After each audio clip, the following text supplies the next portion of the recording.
NEET தேர்வுக்கு எதிராகவும் மத்திய கல்வி அமைச்சர் பிரதான் பதவி விலக வலியுறுத்தியும் நாகை அரசு கலைக் கல்லூரியில் இந்திய மாணவர் சங்கம் சார்பில் போராட்டம் நடைபெற்றது. காட்சிகளை பார்க்கலாம்.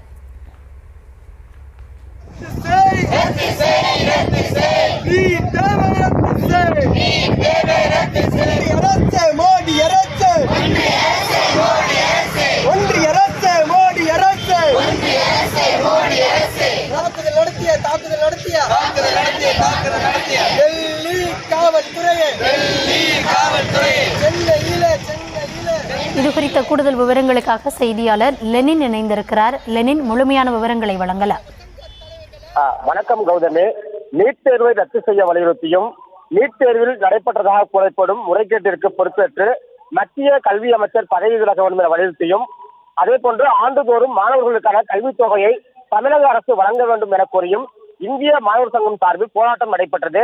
நாகை அரசு கலை மற்றும் அறிவியல் கல்லூரி முன்பு இந்திய மாணவர் சங்கத்தின் மாவட்ட தலைவர் முகேஷ் கண்ணன் தலைமையில் நடைபெற்ற இந்த போராட்டத்தில் 200க்கும் மேற்பட்ட அரசு கலை மற்றும் அறிவியல் கல்லூரி மாணவர்கள் வகுப்புகளை புறக்கணித்து கலந்து கொண்டனர். ஆர்ப்பாட்டத்தின் போது நீட் தேர்வை ரத்து செய்ய வேண்டும், நீட் முறைகேட்டிற்கு பொறுப்பேற்று மத்திய கல்வி அமைச்சர் பதவி விலக வேண்டும், போராடும் மாணவர்கள் மீது தாக்குதல் நடத்திய மத்திய அரசை கண்டித்தும் கோஷங்களை எழுப்பினர்.